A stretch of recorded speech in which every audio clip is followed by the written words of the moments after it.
course, Manchester United drew at Villa Park on the weekend, but the real story was the entire Manchester United hierarchy was at Villa Park. Yeah. Chief Executive Omar Barada was there. Sporting Director Dan Ashworth. Sir Jim Radcliffe was there.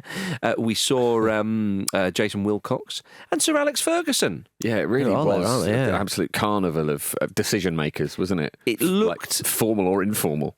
Yes, it looked like a jury that was very, very happy to convict you of anything. Yes. Well, I think I mentioned Mumra from Thundercats getting taken to task by his benefactors on I think Friday's show, and somebody on Twitter pointed out the exact episode from Thundercats. Like really quickly went, it's actually episode 103 in which Mumra has to have a vote of confidence from like the ancients or something. But right? It did feel I was very much in the Thundercats Mumra being told off kind of mood, and when I saw them in the crowd I thought, wow, this is really good stuff. Yeah, I found Mumra very scary when I was a child. He's a mummy. What's scarier than the undead, Marcus? That's true. List it. Well, sorry, that was just me opening the can. Your alcohol problem. Is that scarier? Your liver, the colour of your blue liver. Yeah. Here we are. You're late to it, but you're making up for lost time. Aren't you? I deserve this. Now. Well, it's a Tuesday after all. That's what Ten Hag did in the dressing room afterwards. Just with one hand. Yeah. He still got Steve Austin it. Smashed two cans together. He's going to get to that in his next post-match. Clean fucking sheet. Clean fucking sheet. Peek behind the curtain on what's different about the Tuesday show. In his next post-match, he's just going to be talking and then he's just going to have a quick sip. Sorry, Eric, what was that? He's going to start vaping. He's going to start vaping. He's going to be a vapour. Yeah, just a Ten Hag vaping on the touchline. Clean sheet, baby. Look, the whole hierarchy there. Yeah. There was no Glazers there, though. No, they don't give a shit, do they? They don't have to pretend now. Yeah. Because they've passed that off to someone else. Yeah. Who does give a shit there? The fans, I think. Yeah, just the fans really, really care. C'est la vie. Yeah. Actually, if we may talk about the game very briefly. Oh, do we? They barely played the game. Well, to be fair to them, though, people talk about how they're easy to play against and this, that and the other. They weren't. They blunted Villa pretty well, and defensively they were actually pretty good, I thought. Jim, that's not what we're here to talk about. It felt like they'd all eaten like massive pesto pasta like about 5 minutes before the match. It was Why'd you go for pesto pasta? Just a very carby, and then I thought, what carb? You want carbs before? Yeah. I know, but like not 5 minutes before the match. It just seemed like, when Rooney complained about early kickoff. It wasn't an early kickoff, was it? It wasn't particularly early anyway. When Rooney used to complain about early kickoffs, and he said he has to eat pasta at 8 o'clock in the morning. It just felt like they ate a big bowl of pasta before they got out there. Yeah, true. I don't know. I think Man United, it just got to the point where it was like, just don't lose the game. I think somebody said it was the lowest XG of a match in the Premier League this season. I think maybe the last 2 seasons. Ten Hag needed that. He basically needed a game. Need this. Where it was like, no one's going to talk about this. Nothing happened. We need a complete and utter nothing to see here. Thanks very much. I think it shows you how low the expectations are of Ten Hag. I think everyone expects him to. He's going to be fired at some point. Well, again, we just don't know exactly when or what the circumstances of it will be. But everyone was looking at this duo of games, the Porto game and then the Villa game, thinking, if he loses both of those, he could be fired. He's drawn the first one in frankly ridiculous fashion, drawn the second one in quite uninspiring fashion, and everyone's thinking, you know what, maybe he's bought himself some time there. Well, I mean, the expectation on it is so low. Jim, it was only weeks ago, may I remind you, that you were appealing for calm on Ten Hag, saying it was early in the season. How do you feel about that now? Yeah. He's let you down there, hasn't he? Well, it's just... You seem to have changed your little tune, haven't you? Because essentially... You forgot about the previous 2 seasons. Well, kind of, I suppose. The way his reign has felt is... It doesn't feel that different from the aftermath of when Brighton beat them 4-0 on the opening day of the season 2 seasons ago. Right. That's been the tone for so much of it. Obviously, they've won the Cups in that time, and that's alleviated some pressure. But you both have this problem as well. You look at this iteration of Man United and you have to try and find a new angle on it other than this is a bit shit and uninspiring and he's going to be fired. And there just isn't one. Well, yeah, I mean, who's going to fire him, though? Because Sir Jim... did say on Friday that firing Ten Hag isn't his call. Whose call is it? Is it one of those people that never turns up? Maybe he's got a headsman. Maybe. Maybe he's got like a specified. Do you think guy they're all just who- looking down the row at Sir Alex Ferguson, just going, "Come on, like you can you do it?" That's the lowest it can get. Like that is the lowest it can possibly It get. would not Come on now. surprise me if somebody, whoever's call it is on the phone. Yeah, he's got to go, and yeah. How would you do it, Alex? Yeah, okay, yeah. Could you? I mean, like. Just like you don't want to do it.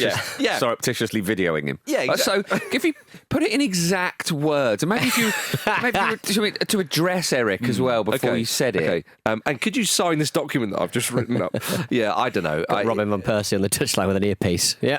Let's have that. Yeah, well, did you see that Ten Hag and Ruud van Nistelrooy seem to be having a little bit of an argument at one point? I'm sure it happens between coaches and whatnot, but look, it's such a strange situation because for me, as I'm sure it is for a lot of people, because it's been written about for a while now, it's when they find someone who's suitable and is up for it, then the decision will be made. What is interesting is... To me, it smacks like that. Yeah. Maybe they're waiting for someone. You have no idea who they've been speaking to and what conversations could have been going on. Because we're all in no doubt that he will be fired. I would like to have seen how this match would have panned out if they hadn't had a European match in midweek, because it was just two sides that were, even for like an illegal stream, it was, I want my money back. It was weak. You've got to be careful what you confess on this show, by the way. It was on Sky. I wasn't watching it. It was just a joke. I knew it was going to be turgid. But it was that, like, do you give Man United any credit here for just sort of not giving Villa any space in midfield? I tried to earlier, and then I was shot And then down. we remembered.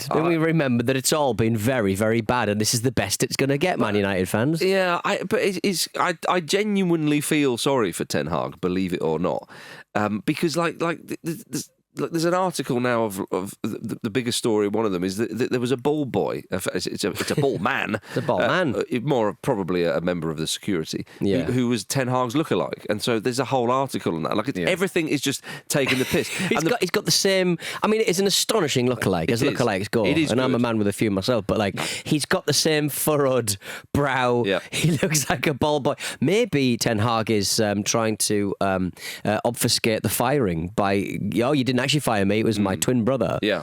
Stephen Ten Hag, who's hanging around the pitch. Yeah. Aaron Ten Hag. But I just sort of think though. Timmy Ten Hag. Timmy Ten Hag. There you go. Ben Ten Hag. Ben Ten Hag. There you go. Make up your own ones. Tweet us on X. But it's very indicative of modern football that Ten Hag hasn't left the post. Do you think it's a money thing? Yes, it is. A lot of people are Often- saying it often will that's cost them a fortune to sack him now, because it's interesting that some of the links we've seen as potential replacements, names like Allegri and Tuchel, are available at the moment. Yes. So if they did want to get someone in quite quickly, and those two are realistic targets, there's nothing to stop them doing it now, essentially, which begs the question of why they haven't. Perhaps they're not convinced by either of those options, and they're sort of still making their list and looking at who it's going to be. I mean, But those two names, Tuchel could be saying, I'm having a break, and I'll do it, once my holiday's done in March. Well, Sir Alex, he says that apparently Allegri is Sir Alex's pick. But is this? Well, I thought Allegri they should have gone for him a few years ago. Has this been an issue for Manchester United in modern times, though, that you're always, until Alex Ferguson is less visible at football matches, you're always going to have this trouble? I think that's becoming less and less of a problem. Because Mourinho was there, wasn't he? He's not going to be too fussed by that. I think that the situation is quite ridiculous now, and somebody has to do something. Yeah. And the reason why I said it was very sort of modern football is a manager would have left his post in the past by now. He's just gone, do you know what, win the FA Cup and walk away. I understand what you're saying, it's a money thing, and I get that totally, and I'm not saying Ten Hag is being an idiot, but his reputation is suffering. Now, you would still fancy him to get a job somewhere after this. He is too good a manager not to manage in one of the top leagues, something like that. Maybe not one of the top sides. Get yourself to West Ham. There you go. But I just find it a bit of a shame that contracts and the way it kind of goes, and it's more of a sort of a philosophical point rather than anything, so it's not really worth anything. But to see a manager who, just to see him the way he's being treated, the way it's all going, I just look at him and go, Eric, get yourself out of there. It looks like it's a proper poison chalice at this point. It is. The job. But, the way we're talking might sound quite alarmist and over the top at the moment, but that draw means Ten Hag has broken his own record set last season for Man United's worst start to a Premier League campaign. That's 8 points after 7 games, which is 1 point less than last season. Now, they've made a lot of noise about how they know it's an ongoing process and that they're all on the same page and that they're all joined up in thinking that this is going to be difficult and they're going to give Ten Hag a chance to overcome it. But they had a lot of injuries last season. They can't really point to that now. They've brought in a lot of new signings who aren't really gelling yet. 7 games it's not a huge amount of games, but it's not no games, and there's no real sign of any sort of coherent improvement. And you just kind of wonder, like, it's bollocks. It's a load of bollocks. I've said this point time and time again, and it's still there. In that opening game of the season against Fulham, was it the Premier League's curtain raiser? I believe. Manchester United, like Fulham now, have improved since that game. I understand Fulham have been a bit profligate in front of goal, but they've improved. There's no doubt about that. You can see that. They had a few new players. They had to adapt without João Palhinha, who is probably the best player I've ever seen in a Fulham shirt. So you're always going to have to do that. Fulham have improved, no doubt. If Fulham played Manchester United now, I'd be very confident they would beat them. But Manchester United have not improved since that game. They have regressed, if anything. They scored a solitary goal in that game, which is only one of 5 goals they've scored in the Premier League this season. The players are not playing for the manager. I know Rashford has a bit of an upturn in form. Maybe they're confused about the ball boy. Well, maybe they are. I don't mean that. When I say they're not playing for the manager, It's hard to assume that, isn't it? Because we don't know what's going on. But there is a lack of kind of... Well, when I say they're not playing for they're clearly then... They're either not doing what he wants them to do or he's confusing them. I don't think there's any lack of effort really too much, although perhaps Man United fans may say differently. But I think they're playing for the Ramble. Maybe they are. This was good for us. It's terrible for Manchester United football team. That's exactly what they're doing. They're doing us a solid. But Manchester United as well, the money that they've spent an awful lot of money on not that much. Yeah. 110 million on Rasmus Højlund and Joshua Zirkzee. Now, okay, Højlund's not a bad player and he's a young player and I understand that. But when you spend that kind of money, and I know transfer fees, especially when Premier League clubs are buying from abroad, they massively ramped up because the clubs have money. And especially for Man United as well. I get that. But that amount of money you're spending, you're not seeing the returns that you need. And these players, they're thrust into this situation. Rasmus Højlund, it's like, right, we've got our version of Erling Haaland now. Come on, Rasmus, do us a favour and score a load of goals this season. It's not a great environment, especially for a young player to come into. I made the point time and time again about Mason Mount. Like, why did they buy him? It's the profile of player coming in as well is not what it once was for Man United. A lot of these players, they've had a pretty much clear run at. And that in itself tells you something, doesn't it? The truly top sides aren't going for the players that Man United are now making as their marquee signings. But look at Delict, a decent centre-half. He'll come in and sort it out. It's not the players. It is clearly what's going on with the manager. And again, I have my sympathies with him. But would you come on? It's going to be the same. They will beat teams this season because they have better players than some teams, and they will lose to teams because their system and their style is just non-existent. Really, it's a big old mess. And like Luke has made the point quite rightly on the Ramble, they are now a mid-table Premier League side. Upper mid-table maybe, but still a mid-table side. It's a difficult job for whoever comes in as well because this squad does feel a bit incoherent, doesn't it? It's a lot of kind of weird parts that don't fit together very well. Indeed. I'll say that Højlund, for all of his criticism, he played 43 times last season and he scored 16 times. Yeah. And he's 22. Højlund is absolutely one for the future. But he needs to be nurtured. He needs to be in an environment where you're not looking at him going, well, come on, mate, you do something. Because I know Bruno Fernandes is probably the guy for that to happen. He just shoot on sight and so on. But you can't have these individual mavericks to sort it out. Not that Højlund is a maverick, but you know what I mean. Yeah. And I think that I think he's probably done okay since he's been there, Højlund, and I think he can still grow into be an even better player, of course, absolutely. But the environment's got to be right. But when you turn up and you think, right, who am I going to play with this week? And it's all over the place. Garnacho's another one, a really exciting young player. Mainu as well. Yeah, they've got the talent. The manager's not unlocking it, and he won't unlock it. This is not going to turn around, let's be honest. So there we are. We sound like a broken record, but this is the chat, everybody. Good record, though, isn't it? It is a great record. Well, Sean Dyche's Everton, of course, have had a little bit of an upturn in fortune with their results, one might say. They're not in full stall. They're not in a stick shaker moment. Indeed. They're out the relegation zone. They got 5 whole points this season so far. They got another one, a precious one, against Newcastle United, of course, on the weekend. It was all about Anthony Gordon returning. Rather different reception he got from the Everton fans than, say, Aaron Ramsdale got from the Arsenal fans, but slightly. And we're going to compare the two as we go. So we'll start with slightly different. We'll start with Anthony Gordon, who it's fair to say is hated down in Goodison Park. Yeah. And when they got the penalty, I know Gordon had talked that week about his process taking penalties, and you could see it. It was to come. It was to block everything out. It's like, but you can't block that out, Anthony. We've seen it with Luke's algorithm. Yeah. It has to be tweaked constantly as you get new information and new variables. It does. If you watch penalty takers now, especially England internationals, they're very much encouraged. Take your time. You saw that against Switzerland in the Euros. A lot of them take a very big, deep breath. In fact, often 2.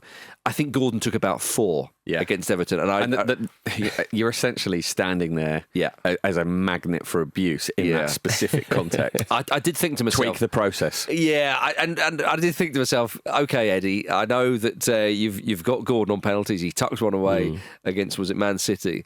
But for that game, you could have picked someone else. Yeah. You know? I don't know, though. Give it Share. Yeah, give it Laces. Give it Share. We get for that, though.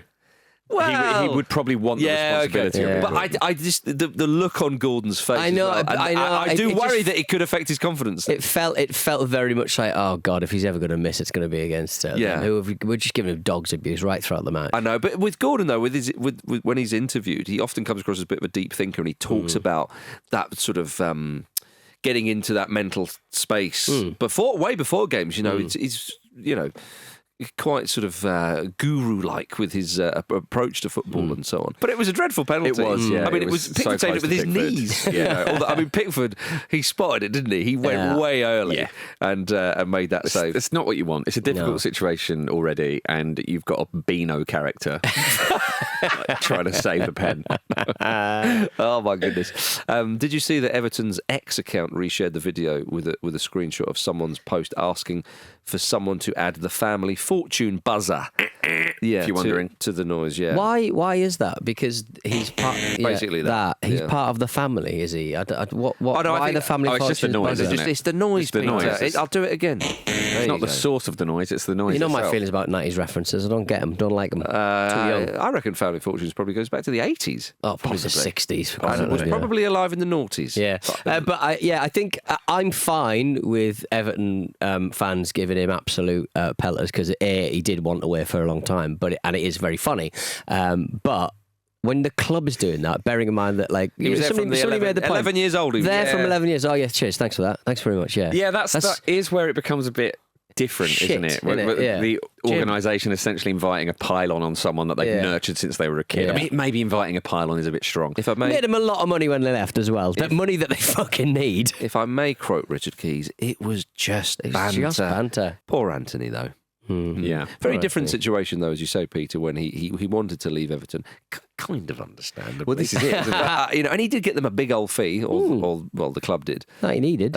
So he left, and he's very unwelcome there. Whereas, of course, very different situation. I understand. Aaron Ramsdale joining Southampton is hardly going up the league compared to Arsenal. But he was given a big old warm reception. Yeah, he was at the Emirates. Did you witness this, Jim? No, I didn't make it to the game on Saturday because I went to a white collar boxing competition. Did you really? That a friend of mine took part in. Winner takes all. You sort of got involved. Can you explain that to winner just wins? So basically, it's essentially you can sign. We'll get back to the football in a minute. Yeah. You can sign up to just fight a stranger, essentially. Right. You're paired up with someone who's deemed to be of a kind of similar skill level. You get, I think it's like 8 weeks of training, something like that. How do they know that? I mean, obviously weight and... Because everybody trains together, so whoever's in charge of it figures out who seems like a good match. Right. There was one...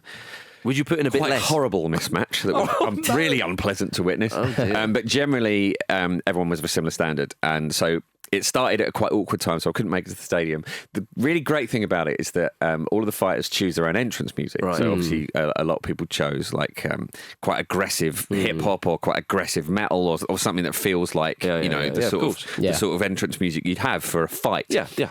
One guy had the music from the Champions League, and I've been chuckling about it all weekend. Yeah, that's some bold stuff. That is superb, isn't it? Oh my goodness! What an entrance! What would you go for, Jim? Match of the day theme tune. Match of the day, There he comes. Yeah, I'd go for Greensleeves. And I'd look really serious. Yeah. Because I think it would be disconcerting for everyone. It's like, what's going on in this guy's mind? Would you not go for something like even more jaunty? Let's be honest, I'd probably go for Thong Song, wouldn't I? Yeah, it's a good point, actually. It's my go-to. You do love that. That's got to be your first dance, isn't it? It would match your outfit, let's be honest. Yeah. Well, good to hear about the white-collar boxing. Where was it? It was at Crystal Palace Sports Centre. Blimey. Yeah, it was good. I saw some wrestling there once, and it was very hot. Really? It's very hot in there. It's a big glass building. It's very hot. Like the Crystal Palace was, of course. There was a palace. Oh yes, there was. Yeah, was that for like the World's Fair? I miss like World's Fairs and stuff. You Why do we can't have miss them what you anymore? never had. Yeah, I miss it. You can't have what you can't. No, miss I it. just think we should have them. The idea of it is Should pretty celebrate, great. but it'd just be like loads of people with penguin stands talking about AI, wouldn't it? Yeah. Just people, It would this is be what like- we're doing at the moment. It's an NFT. Here's a hologram if you stand in this specific place. It would be dreadful, quite frankly. But back to the Arsenal fans. Yeah, back and to Aaron Ramsey. Ramsdale. Yeah, Ramsdale. He was. I mean, they love him there still, and so they should, because he put in a bit of a shift for them. It's fair to say. But I mean, David Ryan.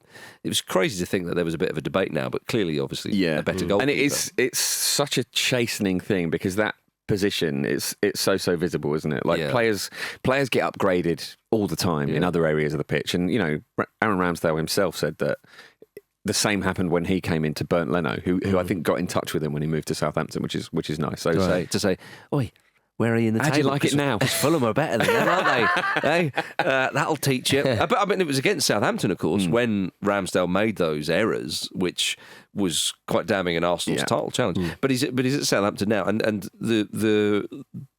some of the fans in the Arsenal end, in the stadium, of course, were singing, you know, England's number one and all this kind of stuff. Now, obviously, he's in a position where he is no rival to Arsenal. Of course, you know, they were 3-1 down. Yeah, I mean, they did have the lead for a bit, but it was still nice to see that appreciation he had, because he's such a great character. Yeah, absolutely. Hopefully, that's the end of the story now, and that every time Arsenal play a team with Aaron Ramsdale in it, there won't be this big thing Criticise about him, scream at him. Yeah, exactly. I mean, and of course, but they weren't singing Bernd Leno's name, of course, because Fulham took 4 points off Arsenal. Well, yeah, exactly. So not in the spirit of last season, in my view. That's how you do it, Aaron. That's how you get back at them.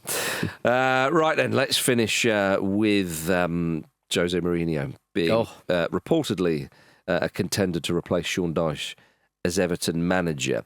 Now, poor old Sean, he's still in the job. He's still very much lubricating that throat on the Everton sidelines. And, you know, he's doing okay. But, of course, Dan Friedkin and the Friedkin group are taking over Everton. And old Danny Frieds hired Jose Mourinho when he was Roma manager. Yeah, might he pop over in a Spitfire? Indeed. And let's be honest, Jose Mourinho is playing with fire when he's getting all spicy in Turkey. We know how this ends. Yes. We simply don't know when. It could be sooner rather than later. And if it is, and he's available, do the people of Everton want Jose Mourinho managing their club? It's a difficult one to answer that, because you're never getting relegated. No. but then they don't get relegated. But he will stick around, and then he will start suggesting that he's bigger than the club. Yeah. He will kind of... And this happens faster now, doesn't it? It does, yeah. None of that third season stuff. Although, actually, to be fair, he got to 3 seasons at Roma. He did. But I feel like with the pressures at Everton, I know they've got money coming in, but the squad is not of the calibre that Jose's used to. And they I can't think that get might to the calibre that expedite Jose's used the bad to as well. bit. Yeah.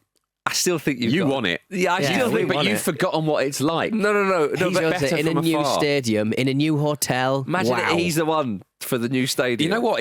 He might even stay in the same hotel. They're not far away from That's a each good other. point, actually, yeah. Could chop her dear. over, couldn't you? Mourinho in the Lowry, season 2. But when you say I want it, I am not an Everton fan. Although it was said, wasn't it, recently on the pod, was it last week, that Mourinho abroad is the perfect amount of a Mourinho. Exactly. A Mourinho. Yeah, Mourinho, yeah.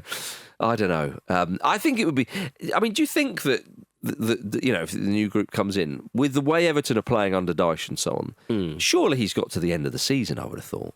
You'd think so. Yeah, because they're not going to be relegated. If you discount the points deduction, they had a solid mid-table finish last season. I can understand. They started pretty poorly, but if he can put a run together, I'd be surprised if Dyche was sacked before the end of the season. Come the summer, you never know when they take stock and they think, right, what are we trying to do? And who can we get instead? Yeah, exactly. There's all that kind of stuff, and new owners often want their man in, don't they, to kind of really stamp their authority. But he's done a really good job in trying circumstances. Now, the Friedkin group coming in, one of the most significant things about it is they're going to wipe Everton's debt. So they start with a clean slate. So they are not going to be hampered in the way they have been for a decent number of seasons now. So we'll see if they think Sean Dyche can be trusted with the money. Yeah, I think he's trustworthy.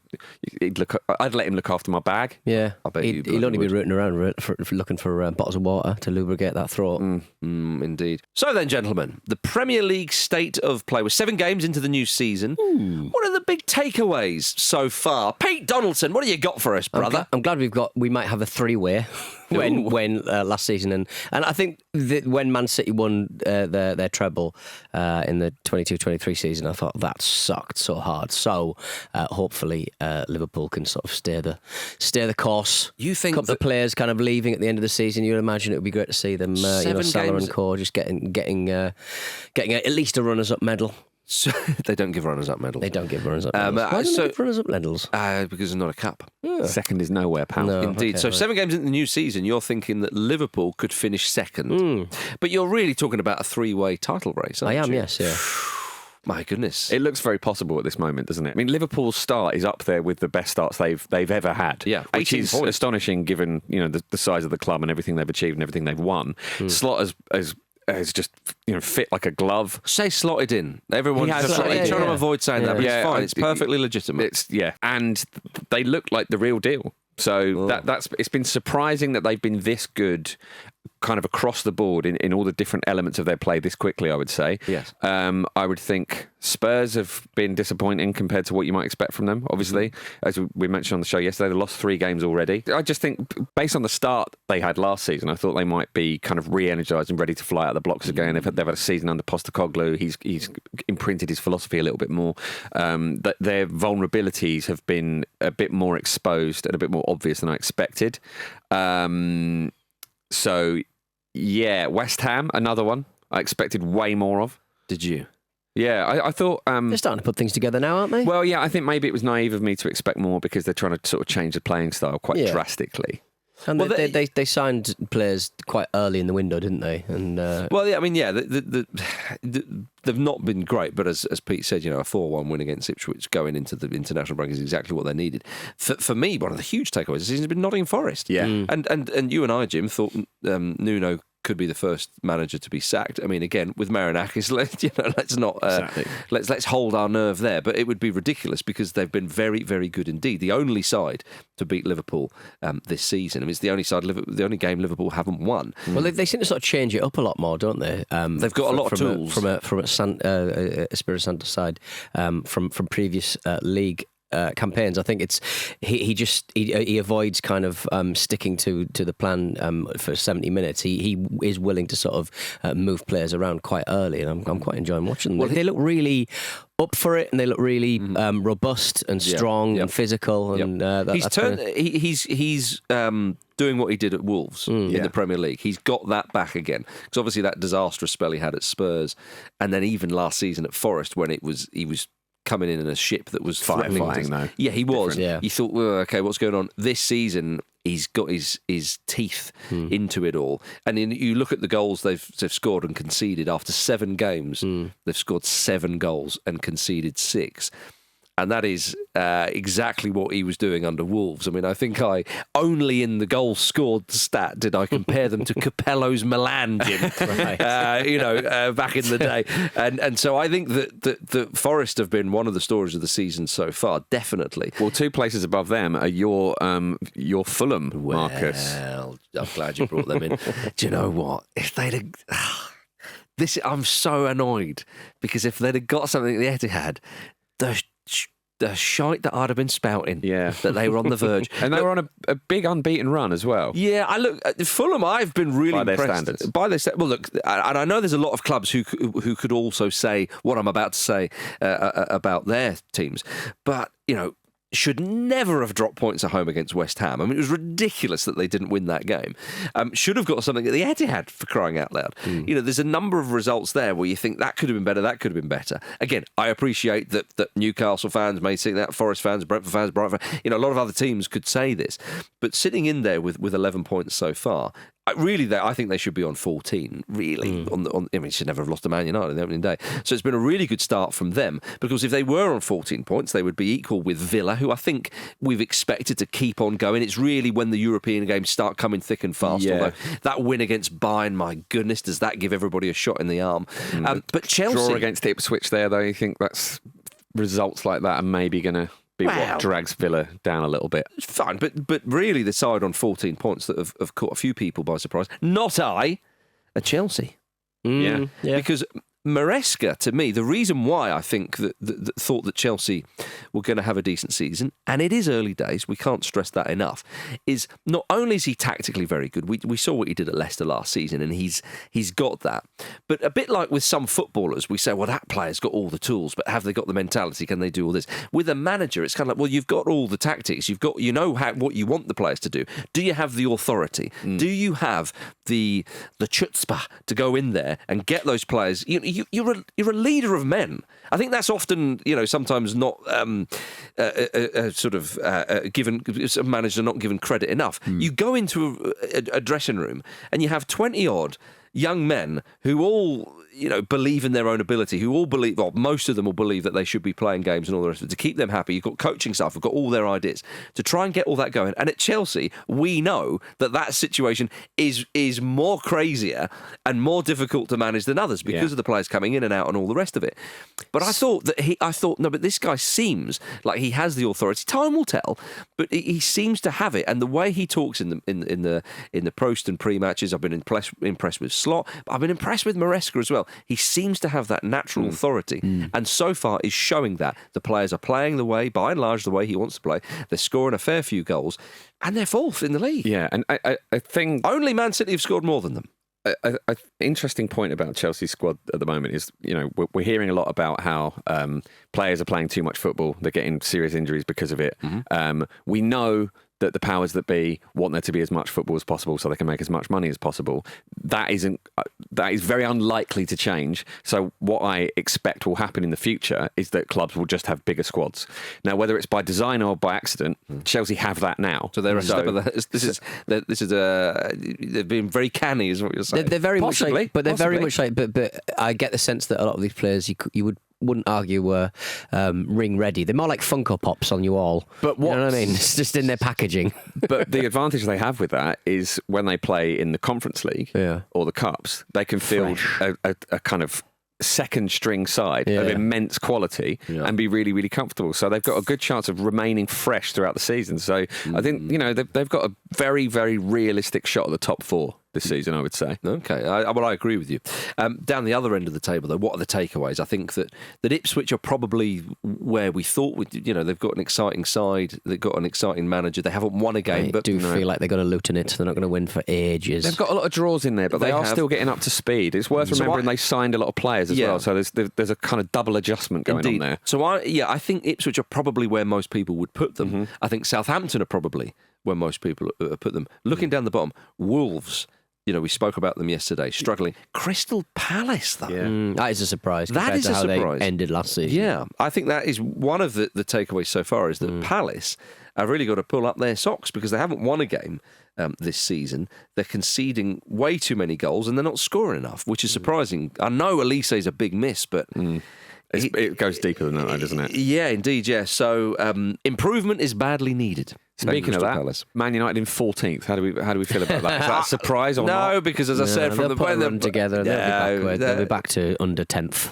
Mid-table. Under 10th. Under 10th. Well, we finished under 10th. Well, no, finished under 10th. I don't sound like Erik Ten Hag now. Yeah, but in individual players, Danny Welbeck is playing the best football of his career, and Brennan Johnson is challenging Cole Palmer to being the best player in the Premier League. Yeah, absolutely. Kai Havertz is on a long scoring run at home as well. Equalled Robin van Persie's record of 7 goals in a row at the Emirates, which is That I think, feels worth like mentioning. a lie. Yeah. I know. Yeah. Doesn't I was a bit feel like, I right. need to see Right. some working here. I need to see some clips. And it would be easy to not mention him because he's so inevitable, but Erling Haaland is just absurd, absolutely absurd. Even for him, this is good, isn't Yeah, it? And if you can definitely. stay clear of the injuries that. Can your record be dogged from last season when it was astonishing anyway? I don't know. On a similar vein, Mo Salah as well. Has had a really good start, but you get so used to him being so good. You do indeed. New hair don't care. That's right. And I'll finish by saying, finally, Emile Smith-Rowe is being respected and nurtured at a club that can provide that for him. So there we are. Thank you very much for listening to the Football Ramble, part of the Acast Creator Network. And myself, Andy, and that guy Pete are back tomorrow. Do follow us in the meantime on Twitter or X, TikTok and Instagram at Football Ramble, and subscribe on YouTube or wherever you get your podcasts. International football is nearly here, everybody. Hold your nerve. Thank you, Jim. Thank you. Thank you, Peter. Farewell all. And we'll see you tomorrow. Thank you for watching a clip from the Football Ramble podcast. Don't forget to like this video and subscribe to the channel so you don't miss an upload. A single upload. Don't miss out on the uploads. The uploads are important.